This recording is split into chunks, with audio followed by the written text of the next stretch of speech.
To discuss this, we have a geopolitical analyst with us who is an expert in Middle East Institute, Switzerland, and also specializes in the European Mediterranean issues. We have Francesco Salesio Schiavi with us. Thank you so much, Francesco, for joining us. Let me give you a little context of what we were discussing before you joined our show. We were talking about the timing, this war. On Saturday, Iran handed over a 14-point peace plan to Pakistan for Washington. By Sunday, Trump said no and announced a 15,000 troops in the strait and called it humanitarian.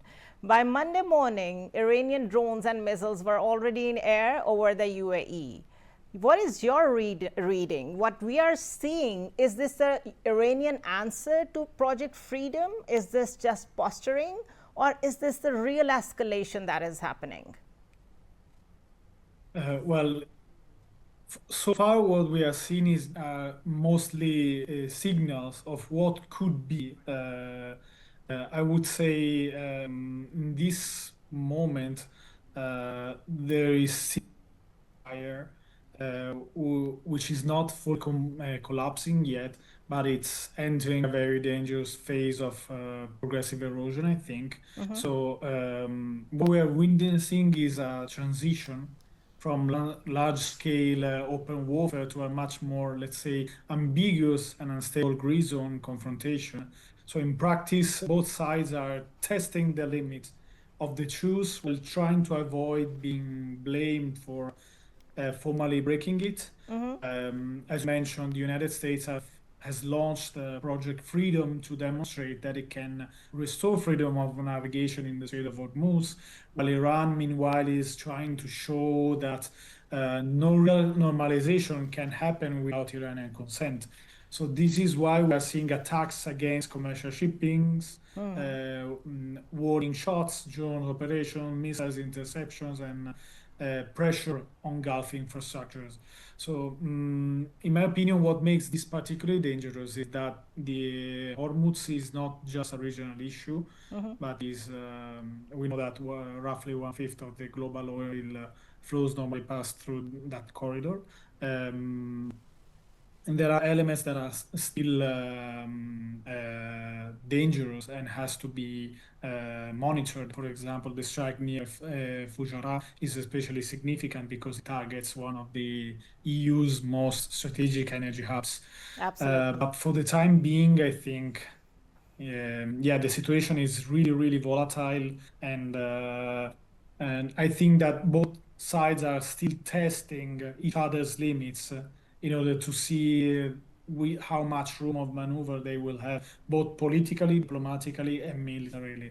It seems both sides are acting for the domestic audience as well, for themselves as well, of course, for the sake of war as well. But how do you look at the choice of the target? Iran did not strike an American carrier. Iran struck the UAE. The Fujairah oil zone was on fire. So what is it? Is it a signal? Because right after that, Naftali Bennett, the former Prime Minister of Israel, came forward on X and it said that our ally has been attacked. Where do you see this going? Is this an open recalibration of the alliances in the Gulf? Maybe it's not an open recalibration, but as you mentioned, and as we were talking about this before, it's signals, I think. Iran is, it hasn't targeted the US Marine Fleet in the Indian Ocean, but it has targeted or it has sent some of these assets towards the ships that the US navies were escorting. We know that the United States have sunk declared sinking six small vessels, small Iranian vessels. At the same time, as you mentioned, they target Fujairah for, and as I was talking about this before, it's especially significant because it targets one of the UAE's most strategic energy hubs. Fujairah was precisely designed to reduce Emirati dependence on Hormuz through the Abshan-Fujairah pipeline. So from Tehran's perspective, let's say targeting that area stands as a message that even Gulf attempts to bypass Iranian leverage remain vulnerable. So I think in this sense, it's really a war of messages so far. It's not an open confrontation. And I also think that at this moment, at least, so far, Iran appears careful not to trigger a full-scale direct war with Gulf monarchies or the United States. So we are seeing contradictory statements from Tehran, denials of Yes, international that is my targeting, next attempts to question to frame some you. incidents as The reactions. contradiction But yeah, inside Tehran and but this Iran. ambiguity is deliberate. Yeah, an Iranian military official went on state television today and said Iran had no plan to hit the UAE. And within hours, the IRGC's own channels appeared to confirm the strikes. Who is actually running Iran right now? Is it the foreign ministry, the people who wrote the 14 points peace plan? Are the people in the same room? Is this mediation real? I think that they are in the same room, but again, this ambiguity is deliberate, I think. Iran wants escalation pressure without necessarily crossing the threshold into uncontrollable regional war. So, but at the same time, Iran is trying to regionalize the cost of the confrontation. We know that the Tehran perfectly understands that Gulf countries are among Washington's closest regional security partners and host major military facilities. So by targeting or threatening places like Fujairah, the UAE, Iran is essentially communicating several messages simultaneously. It's telling the United States that any attempt to pressure Iran economically will also destabilize global energy markets. Is warning Gulf monarchies that alignment with American military operation carries consequences, and is of course trying to preserve its deterrence credibility after weeks of conflict. But again, so far, Iran's objective is probably not to fully destroy Gulf infrastructure or trigger total regional war. But again, Iran seeks calibrated pressure. It wants to create insecurity, uncertainty, and economic cost while avoiding an escalation that could unite all Gulf states behind a much more aggressive anti-Iranian coalition. So these explain partially, not totally, the pattern that we're seeing today. So attacks that are serious enough to create headlines and market reaction, but often accompanied by denials, ambiguity, or competing narratives. And at the same, just to summarize, also Iran knows that they would have the upper hand in this. They are still holding the initiative in this confrontation. Is not in this war, in this ceasefire. They are still holding the initiative, and they have enough room of maneuver to counter any serious US attempt to change the situation so far. Right.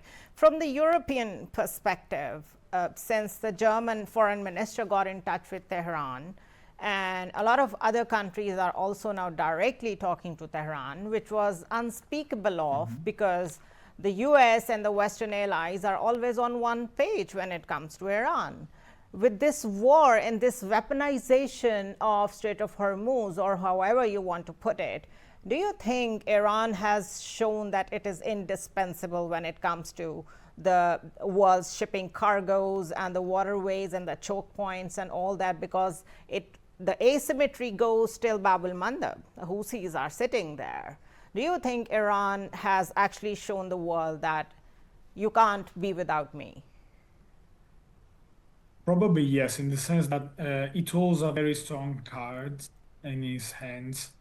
And again, this control that it can exert with a reasonable limit amount of firepower, it sends a message worldwide that it can control these straits, and by that also a huge swath of the global energy and not only the energy markets. So again, it's sending a strong message, and it's also this, of course, has a very bad impact. It reflects badly for the United States and its That's allies. Of what course, Europe, we that's know what that German chancellor said, that US is being humiliated. indeed, which is honestly true. Then the United States are looking, the actual president is looking, the actual administration are trying to change the narrative in this sense. But again, we know that Europe appears increasingly uncomfortable with the American approach. Absolutely. Also, Macron's comments are revealing because they reflect a wider European concern that unilateral military operations without a broader diplomatic framework might worsen instability rather than solve it. So, and we know that European governments support freedom of navigation and oppose Iranian coercion, but they are also reluctant to become directly involved in another open-ended Middle Eastern military confrontation. Yeah, that too, which is And again an well, American war. They don't want to get involved with that. Thank you so much, Francesco Salesio, for joining us. It was a pleasure having you on our show tonight.